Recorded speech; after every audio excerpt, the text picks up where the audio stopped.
It's Christmas time! Christmas time! Everyone's favorite time of the year. Yeah, I'm wearing a shirt. I'm wearing a shirt that says Jingle Balls. I don't give a flip, dude. It's Christmas. This is me to all the bad kids who didn't get any presents this year. You can't really see. I'm doing the L dance. I'm not doing Michael Jackson. I'm not doing the Michael Jackson. It's Christmas time, baby. I thought I used to be able to floss. Have I lost it now? I think I've lost the ability to floss. Is flossing still cool?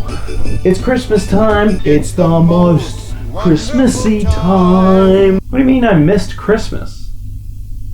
Hold on, we gotta get this sorted out. I missed Christmas? No, I couldn't have missed Christmas. How many days away is Christmas? 361? Oh well, we're still doing a Christmas video. Christmas. Greetings, my little elves. It is I, Cam Hall, and you're watching a Cam Hall variety show.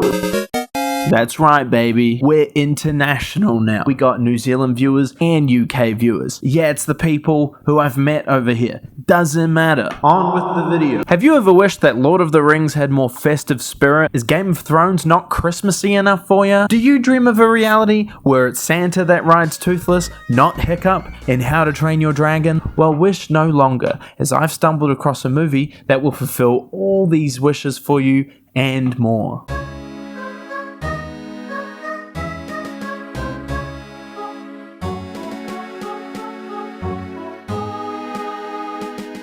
Of course, this gem comes to us courtesy of Living Scriptures, so you know it has the approval of our Father, who art in heaven, hallowed be thy name. And of course, as everybody knows, it famously won Best Makeup in 2015 at the Filmed in Utah Awards. Ooh. While doing a little bit of research for this, I found out this movie was crowdfunded on Kickstarter, bringing in a whopping $51,205 USD. Ooh, that's a lot of clams. Now, I'm not sure if that was the total budget for this project. If that's the case, then let me at least say this. The visuals and CGI were quite good for a $50K price tag, the camera work was mostly smooth, and the lighting was nice. Now that all the good stuff's out the way, let's dive into this movie. We start our journey with our main character Aiden and her two parents, Mama and Papa, and we immediately start to establish the rules of the world. In this world, Christmas exists, but it's got nothing to do with Jesus. Instead, in this world, there's a Father Christmas, who I'm now going to call Santa for the remainder of the video because I'm the teacher. I get to make the rules. 1, 2, 3, eyes on me. Thank you, class. Anyway, Mum explains that the magic of Christmas is a child making a wish and it coming true. The magic of Christmas is a child making a wish and it coming true. And when the child thanks Santa for the present, his little stick lights up.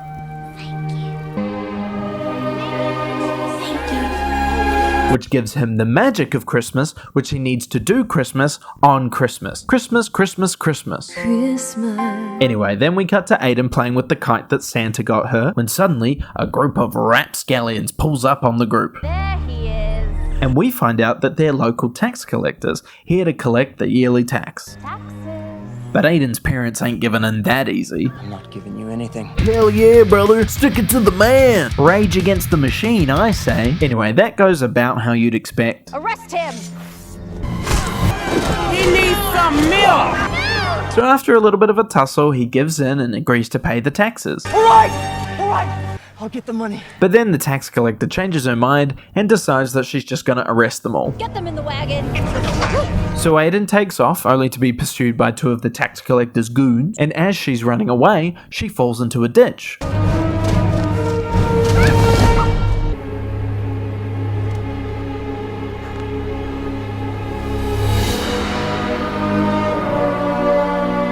Now, I know these 3 rocks are supposed to be dragon eggs, but at first, I just thought they were rocks. I was quite confused why the music got all dramatic all of a sudden. Not a hole in the ground! Then the 2 goons catch up to Aiden and decide that she's not really worth taking and they can just sell the dragon eggs. Make 10 times as much from just one of these dragon eggs. Then one asks Aiden to give him the eggs. You, girl, give us the eggs. But she refuses. Almost like they're hers. No, I won't. Oh, Alright, well, I guess I'll just jump in and get them myself. But of course, dragon eggs means a dragon mama. Then Aiden very clearly gets a scratch on her arm by the dragon, as you can clearly see in this instant replay. And that little scratch kind of becomes a big deal later on, so just file that information away in your head. Then the dragon goes on a killing spree. Revenge. Double kill. Triple kill. Overkill. Atrocity. And then the tax collectors just up and leave their men, and Aiden's parents behind. She does throw Aiden's dad the keys though. Catherine, don't be a coward! Then what happens next absolutely floored me. This movie starts off with the very bold choice of killing Aiden's parents. Killpocalypse. Like, this is the opening we're going for a kid's movie? Not exactly the start you'd expect from a family Christmas movie about a dragon. Again, just keep in mind the fact that Aiden's parents both got barbecued in front of her by a dragon as we plow through the rest of this movie. Also, I just have to point out the Oscar-worthy screams given from Aiden's mum through this whole scene. Academy quality stuff. And the Oscar goes to... Aiden's mum, the Christmas dragon. Anyway, 6 years later, we're introduced to Aiden's village and some of the other characters. This kid, for instance, is the cool one. Man, he's so cool, he don't give a flippin' a fetch about a price tag for an apple. I want apple, I take apple. And then we see Aiden, who's all grown up now, and chewing some green, something. Kind of looks like a lettuce leaf or like celery. Then she takes this green stuff over to this bird cage, which definitely has a bird in it, and says this. I brought you some worms to eat while you rest. What? Where are the worms? Was the green stuff the worms? It definitely wasn't worms. And then this kid asks her this. Where did you learn to do that? Where did she learn to get worms? Or maybe he means how did she turn celery into worms? Because that's pretty hard to do. My mother taught me when I was about your age. Now remember the scratch that Aiden got at the start of the movie? Well, going forward, that scratch seems to act like some kind of spider sense for Aiden, but for dragons. Sure. Okay, whatever. Anyway, her dragon sense starts to go off. What is it? Dragons. And then the town bells go off and everyone immediately knows what that means, so they're all running to their houses. Except for this guy. He's too cool for all that. Man, he doesn't give a flippin' flipper, dude. Damn, it feels good to be a gangster. Anyway, so Aiden makes it back home to the monastery where all the other orphans live. We get to meet more of the gang. Apparently these two are supposed to be twins. Alright, and we meet these two, who are just super horny for each other. Rosalind! You also might be noting there's a bit of an inconsistency with the accents that everyone has. Some are British. I would expect you to take the warning bells a little more seriously, Aiden. Some are trying to be British. My mother taught me when I was about your age. Some aren't trying at all. Talking to yourself again? There's even a Scottish accent later in this movie, but we'll come to that.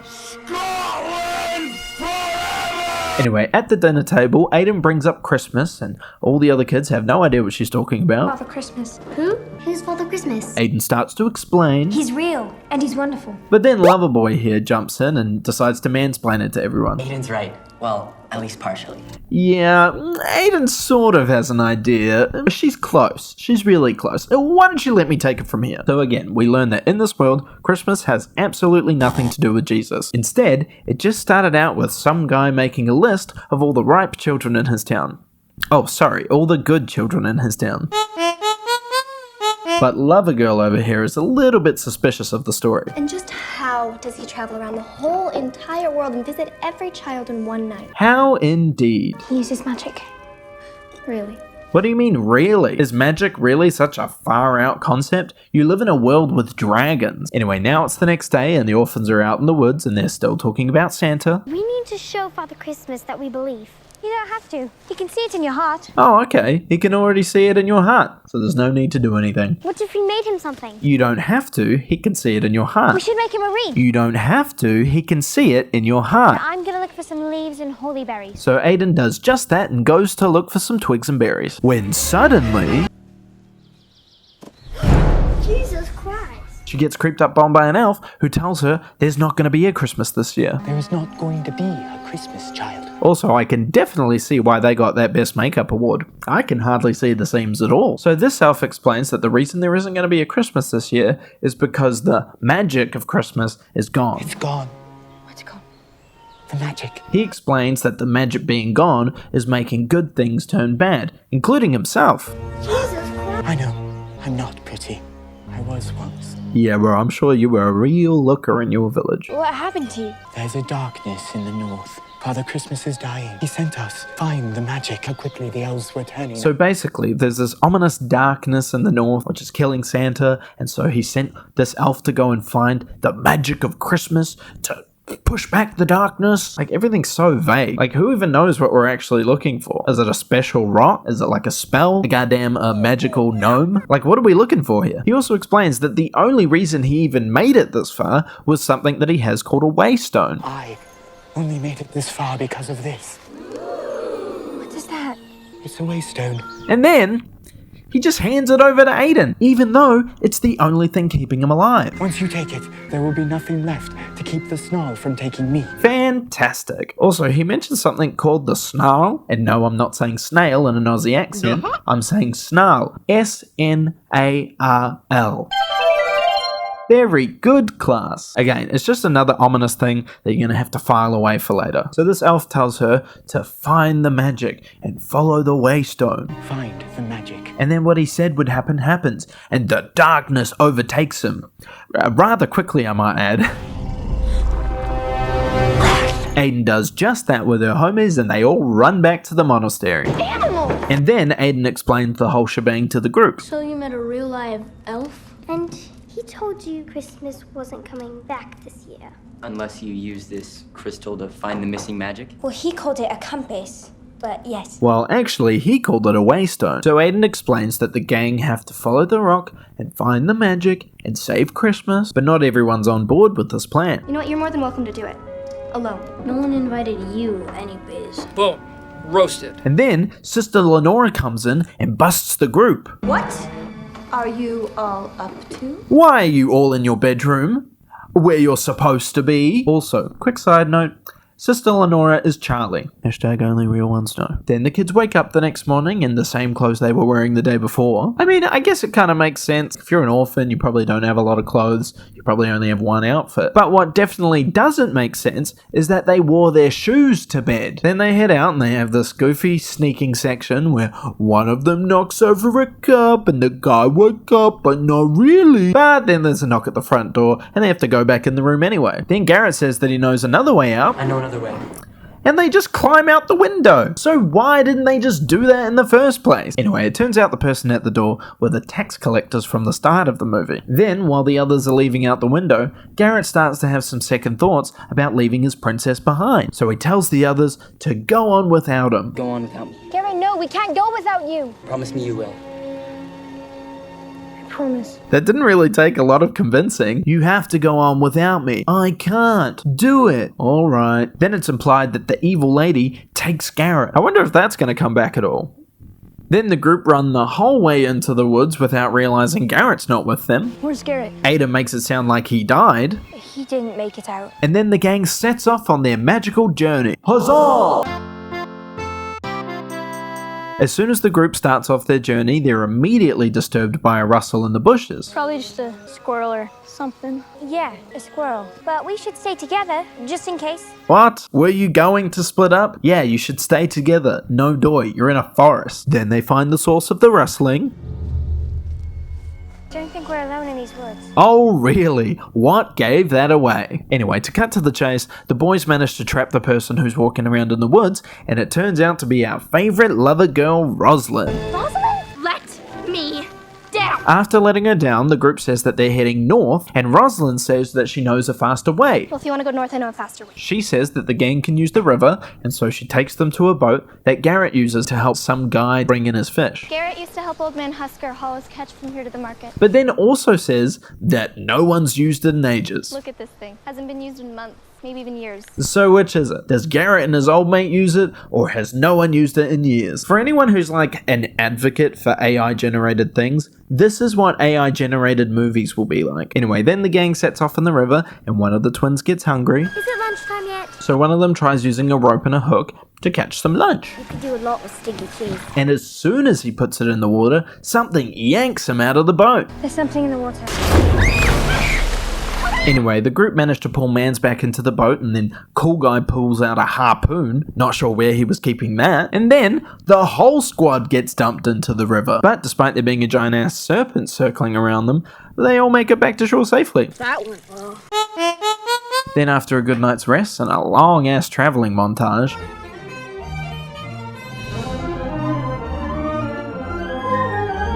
the Waystone directs them to a tavern in the woods. Can you smell that? Fresh baked bread. And bacon. But Roz makes a good point. They don't have any money for food. How do you imagine paying for that food? Don't worry, guys. Cool Guy's got you covered. My good looks. Is he gonna flirt his way into a meal? So the gang head inside and Finn tries to charm his way into some food. We'll have a loaf of your finest bread and a flagon of water, kind sir. And when that doesn't work, he tries to barter with his slingshot. About a train. But that goes about as well as you'd expect. That was the last man that couldn't pay for his meal. Now scram! So the gang try with some of the other patrons. Would you be so kind to... I am so sorry. But then Roz spots evil tax lady in the tavern. Get down. Oh. She's found them. And then Aiden sees them and gets some PTSD.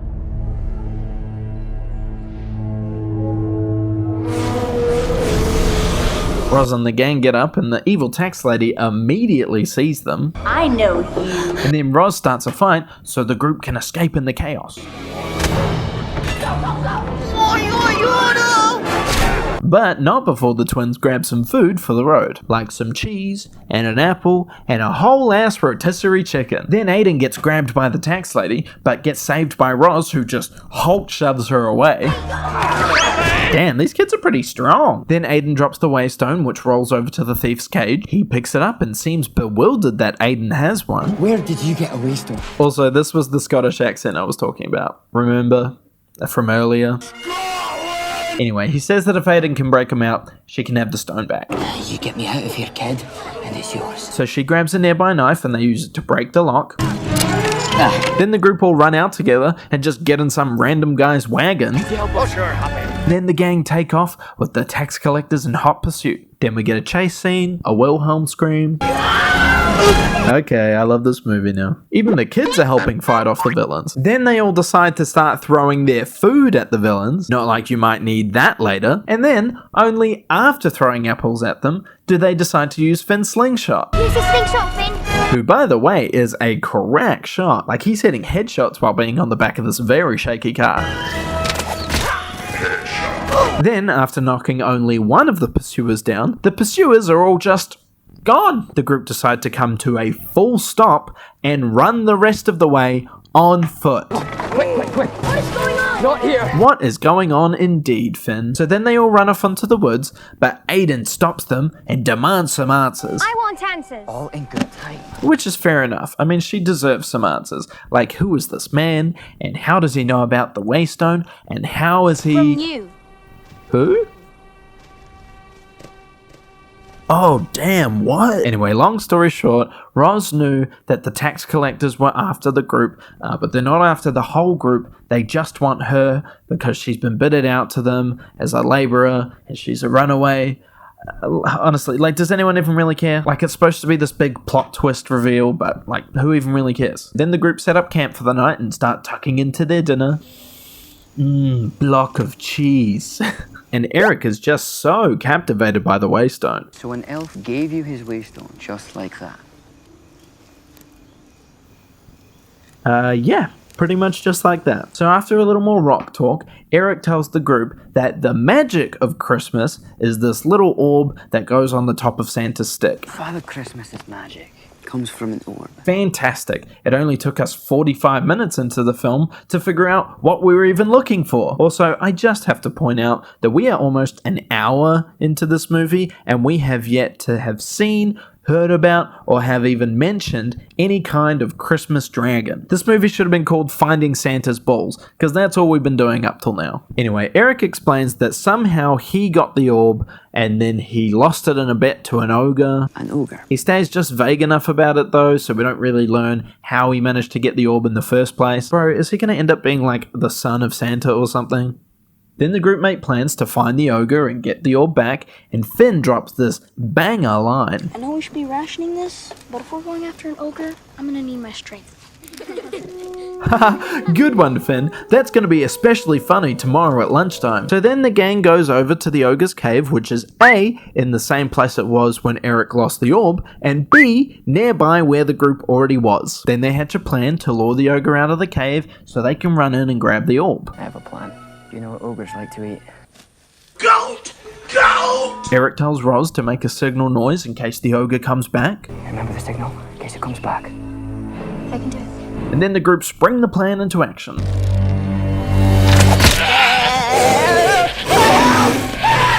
Aiden and Eric run into the cave to get the orb, and then Eric explains that the orb has the ability to slow down time, and so that's how Santa has enough time to deliver all the presents to all the children of the world. Father Christmas uses it to slow down time. Which honestly is kind of a cool detail. Like, it's not really something you think about in the traditional Christmas story. Man, I hope they show that power later, because god damn. Anyway, Eric finds the stone like immediately. The ogre kind of just has it lying around. But then the ogre starts to make his way back to the cave. Rose, seeing this, does the signal to warn them. Yeah, I'm sure the ogre won't suspect a thing. That almost sounded like a real bird. Was that supposed to be a bird call? My thoughts exactly, Eric. Then, one heart-pounding fight scene later, the two manage to escape the ogre's cave with the orb safely in hand. Amazing. Now they just have to get it to Santa, and we're done. So now that the gang have the orb, they set off again to the north, and for some reason, Eric says that he's only going to take them like part of the way there. I can take you to the border of the north, but that's as far as I'm going. But like just before that, he says it's like super important they get this orb to Santa as soon as possible. We don't have much time. Okay, we've got 2 days to get this to Father Christmas, and that's our only chance of making it work again. If it's really so important, why wouldn't he just like take them the whole way? What, does he have another ogre to lose a bet with? Or does he have to go and ruin Easter as well? Anyway, as they're traveling, the kids get worried about what else might be in the woods with them. Are there goblins in these woods? In these woods? No. We then find out that this isn't the case, and the group are in fact being stalked by this guy. Yes, it is I, Whiteface Man. The group then decide to take a lunch break, and while they're eating, Aiden's dragon sense kicks in. And lo and behold, a dragon!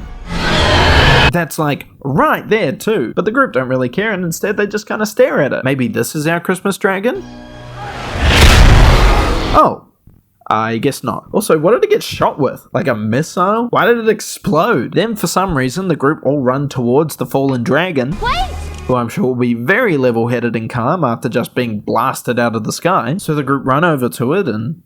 hey, that's not the same dragon. Where's the one that got shot down? Then the twins just waltz up to the dragon, which everybody lets them do. No, don't! They then conclude that the dragon's now an orphan because the one that got blasted out of the sky was probably Mama or Papa. And they decide to stop what they're doing because now they have to help this dragon because they know what it's like to be an orphan too. She's an orphan. Yeah, I'm sure the dragon is going to understand all of that. And then Aiden, who need I remind you, had both her parents barbecued by a dragon in front of her when she was a child, just walks on up to the dragon and has her toothless moment with it. Bro, we don't have time for all of this. We need to get the orb back to Santa. Again, I just have to point out, I cannot believe that a movie called The Christmas Dragon has absolutely nothing to do with the Christmas Dragon until like an hour into the film. Like, imagine if in How to Train Your Dragon, instead of meeting Toothless basically at the start of the movie, Hiccup was just doing some other Viking things, completely unrelated to dragons. And then halfway through the movie, Toothless just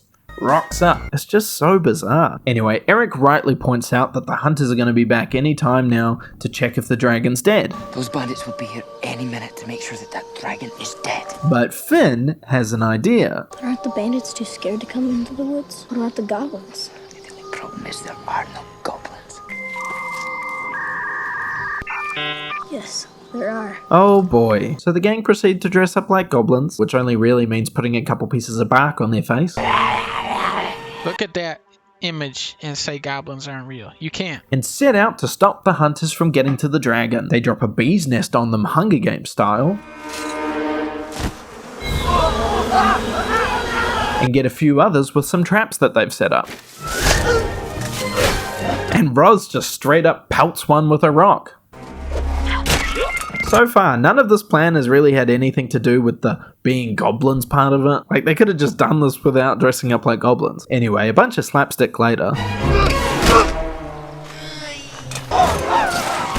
we find out that Aiden's just been sitting with the dragon this whole time. Don't worry, they'll be back soon. And we also find out that the dragon can understand what she's saying. Go see what it is. What the? Then Aiden gets cornered by the hunters. I shot it down. It's mine to kill. Then you'll have to get through me first. But we don't get to see her in action with that awesome stick of hers because then a new character shows up. Oh my god, bro. And this movie just loves introducing new characters along the way. Then she single-handedly fights off all the hunters.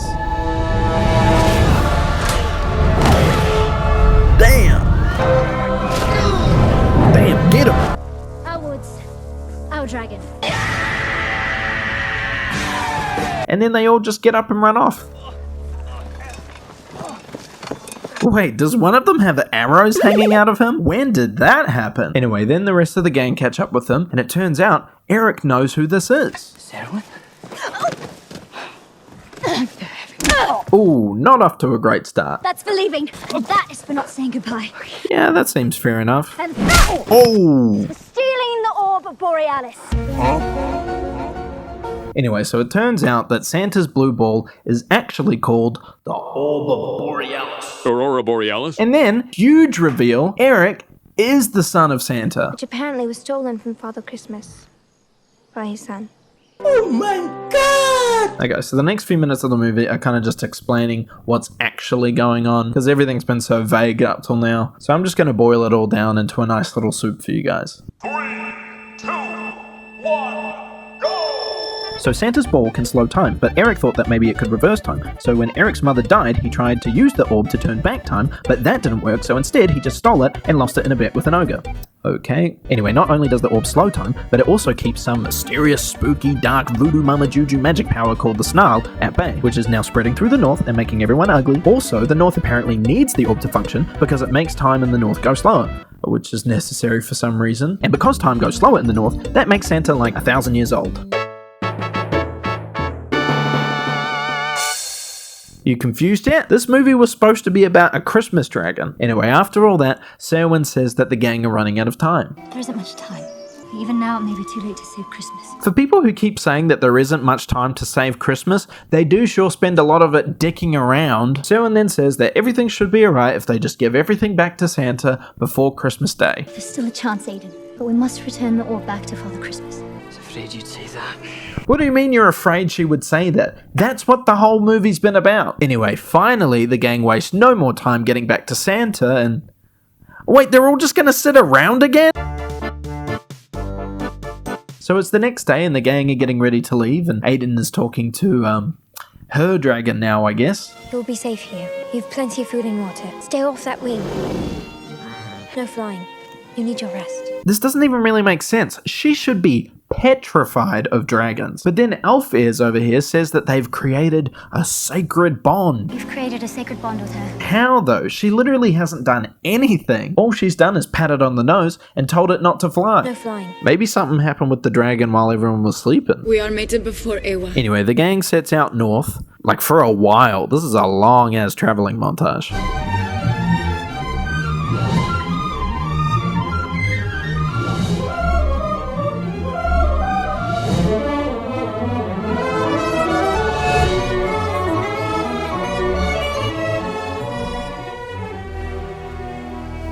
Okay, sounds like it's coming to an end.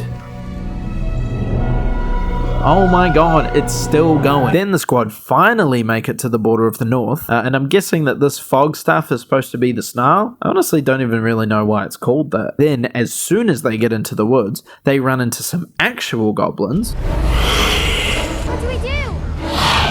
Oh, is it called the snarl because it makes you snarl? Then the gang run away from the goblins because ain't no way they can take them on. Right? Behind you! Let go of my foot! Let's go!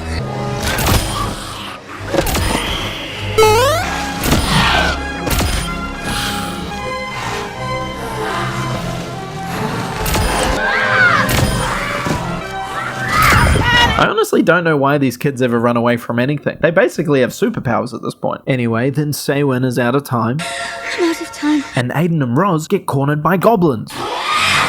What the heck are they gonna do?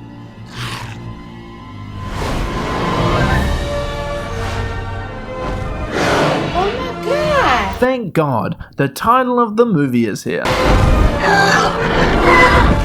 I thought you needed me! Isn't his wing like broken at the moment? Like his wing was too injured to fly like 10 minutes ago. Maybe Aiden fed it some of those magic worms she gave that bird at the start of the movie. My mother taught me when I was about your age. Anyway, how are the others doing? We need you. Oh, too late. Alpheus has had too much snarl for dinner. Too bad there's nothing that can be done for her. Right? Please.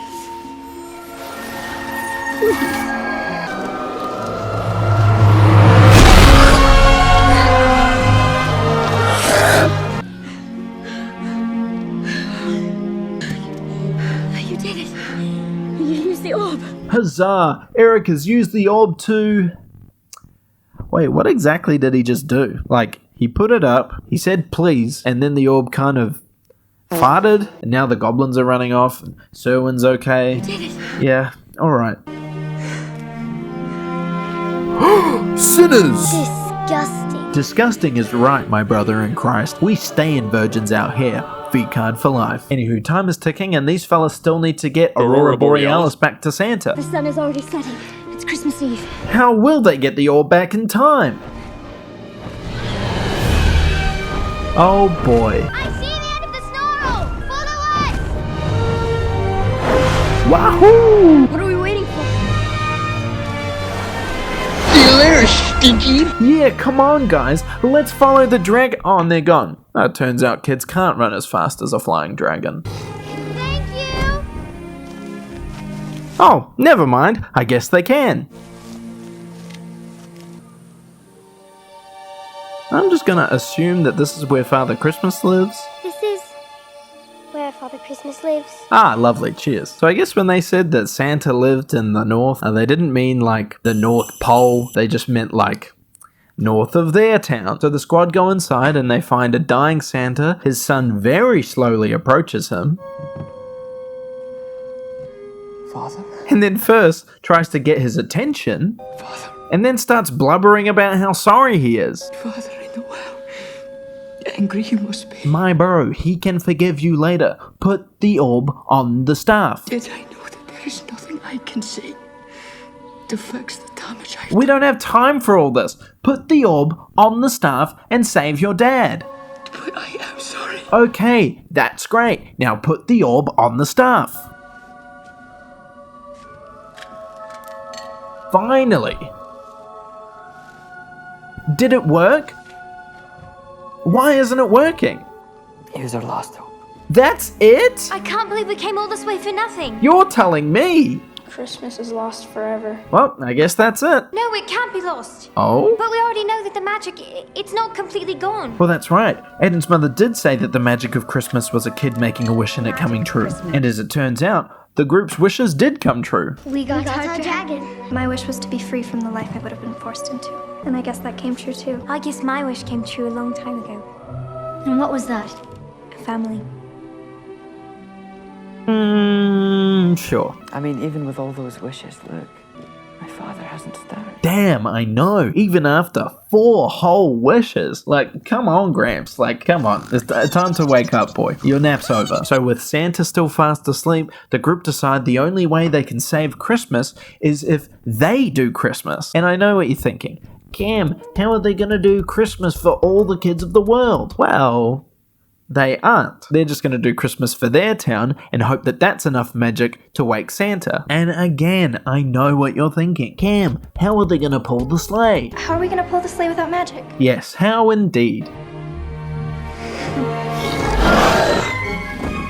Yep, that's right. This injured baby dragon is gonna pull a solid wooden sleigh full of 9 people and enough presents for an entire village of children. And now I'm finally happy to say that 1 hour, 21 minutes, and 44 seconds into this movie, our dragon officially becomes the Christmas dragon. Oh yeah, a baby.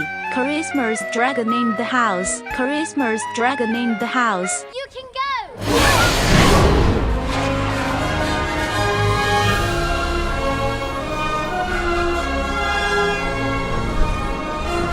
Now, I'm no scientist or physicist or mathematicists, but I do know that these fools are flying too damn slow for that sleigh to be kept upright in tandem with the dragon without using magic or wings on the sleigh. So, checkmate, dude. Anyway, after dodging some more RPG missiles being fired at them by the hunters below, and one of the kids almost dying, the gang finally make it back to their town. But Cam, they haven't flown in front of the moon yet like an ET. Don't worry, you know your boy's got you covered. ET found Chrome. Honestly, I'm more worried about how they're gonna land this thing. Like, it's got no wheels or anything. Like, that's gonna be one rough entry. Or you can just cut to them already being on the ground. That works too. Anyway, now that the gang is safely home, Aiden tells everybody the plan. Once all the presents are delivered, we'll ring the town bell and everyone will be able to wake up to their gifts. With that many Christmas wishes coming true, there'll be enough magic to save Christmas for good. And the kids all start dishing out presents to everybody. Some of them wrapped, some of them aren't. We'll let it slide though. I mean, these kids aren't really professionals. The professional's at home taking a nap. Oh, but it looks like the magic is working. Anyway, then the twins get busted by Sister Lenora. Who is out of bed? But it's okay, they've got some presents for her and the priest. Sister Lenora gets a scarf. This is just like the one my mother had. And the priest gets a brand new Bible. I've always wanted one. He's always wanted one? What kind of priest doesn't have a Bible? Also, not to take this movie too seriously or anything, but if he's getting a Bible for Christmas, does that mean Jesus does exist in this world? But like, he's not the reason they have Christmas. He's not even mentioned at all. Anyway, with the final presents delivered, all that's left to do is ring the town bell and everyone will wake up to presents. But Aiden's taking a while to ring said bell. I'll go see what's keeping her. As it turns out, what's keeping her is an angry mob. So the townsfolk are protesting that the kids are using a dragon to do Christmas. This town hates dragons. Racist. And with all the ruckus going on, you think that that might be enough to wake up everybody. Right? No, they still have to ring the bell to wake everyone up. The dragon! I have to go help her. You two go on without me. So the twins go to ring the bell, but then they get snatched away. Huh?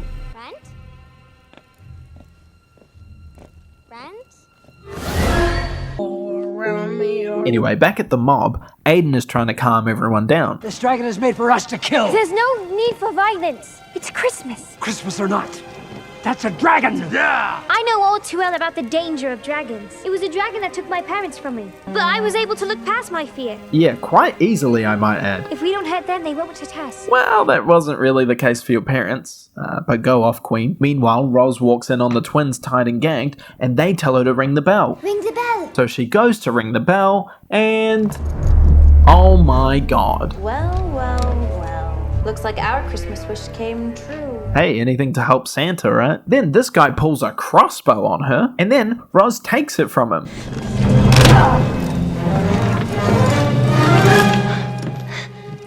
Like, very easily too. Like, not even a little struggle. Like, he basically just hands it to her. And then she tries to ring the bell, but she has to use 2 hands to ring the bell. You're going to need 2 hands to ring that bell. Because of course she does. So what'll it be?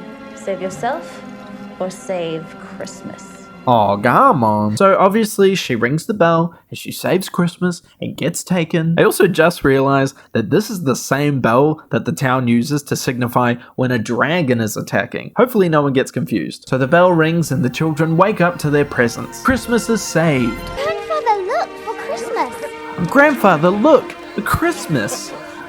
Wait, why are you all out here with pitchforks? There's the rest of them.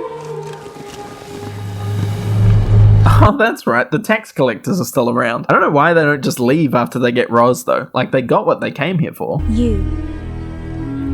You're the reason my mother and father are dead. Actually, Aiden, it was the dragon that killed your parents. So the tax lady starts going off about how she wants revenge after all these years because Aiden cost her some good men and a wagon. I lost some good men and a good wagon. But Elf Lady says that if she tries anything, this dragon's gonna burn her to the ground. You try to take her. That dragon will burn you to the ground. But then the tax lady snaps back. A good dragon is a dead dragon. No! No, dude! What the heck? Yo, yo, yo! Damn!